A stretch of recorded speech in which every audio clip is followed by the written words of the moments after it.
എന്തുകൊണ്ടാ മൊബൈലിൽ നോക്കിയിരിക്കുന്നേ? ഒന്നുമില്ല, ട്രോളൊക്കെ നോക്കിയതാ. ദല്ലാളാ ഹീറോ. ഏത് നമ്മുടെ പത്രത്തിലെ കണ്ട ദല്ലാൾ നന്ദകുമാർ? ദല്ലാൾ. പുള്ളി വിചാരിച്ച നമ്മുടെ ക്യാമറ പ്രവീണിന് ഒരു കല്യാണം ആലോചിക്കും. ആർക്ക്? നമ്മുടെ ഈ പ്രവീണോ? ബെസ്റ്റ്. അതെന്താ പുള്ളി വിചാരിച്ച നടക്കത്തില്ലേ? എടാ, ഈ ദല്ലാൾ എന്ന് പറഞ്ഞാൽ കല്യാണ ബ്രോക്കർ ഒന്നും അല്ല, പവർഫുൾ പൊളിറ്റിക്കൽ ബ്രോക്കറാണ്. അതെന്തോന്നും സാധനം? അതായത് സുഗുണ, രാഷ്ട്രീയ ഇടനാഴികളിൽ കാത്തിരുന്ന് കരുനീക്കം നടത്തുന്ന ഇടനിലക്കാരൻ. നിനക്കൊന്നും അത് പറഞ്ഞാൽ മനസ്സിലാവില്ല, കാരണം നീ ഒരു കൊച്ചുകുട്ടിയാണ്. എന്നിട്ട് കരുനീക്കിട്ട് വല്ലതും ആയോ? കരുനീക്കിയിട്ട് എന്തായി എന്ന് ചോദിച്ചാൽ, പത്മജ BJP-യിലെത്തി, ദീപ്തി മേരി വർഗീസ് CPM-ൽ എത്തിയില്ല.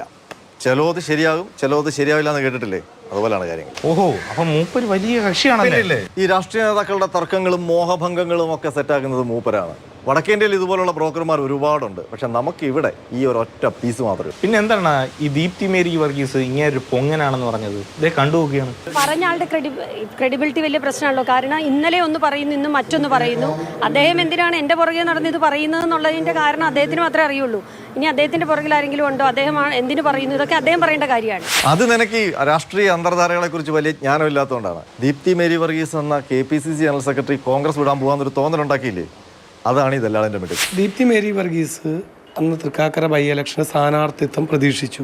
അവരവരുടെ നിരാശകൾ നമ്മളോട് പങ്കുവച്ചു. ഈ വിവരം നമ്മൾ അന്നത്തെ ഇലക്ഷന്റെ ചുമതല ഉണ്ടായിരുന്ന EP ജയരാജനാണ്, അദ്ദേഹത്തിനാണ് ഇലക്ഷന്റെ ചുമതലയും LDF കൺവീനർ, അദ്ദേഹത്തോട് പറഞ്ഞു. അപ്പൊ ആർക്കെങ്കിലും പാർട്ടി വിടണമെന്ന് തോന്നിയാൽ പുള്ളിയോട് പറഞ്ഞാൽ മതി അല്ലേ? അതെ അതെ അതെ, ഒക്കെ ഈ ജനാധിപത്യത്തെ ശക്തിപ്പെടുത്താനാണെന്ന് ആലോചിക്കുമ്പോഴാണ് ബാലറ്റ് പിടായ്ക്ക് വലിയൊരു ആശ്വാസം. ചുമ്മാ നാട്ടുകാരെ പറ്റിക്കാൻ ഒരു ദല്ലാള്. പിന്നല്ലാതെ.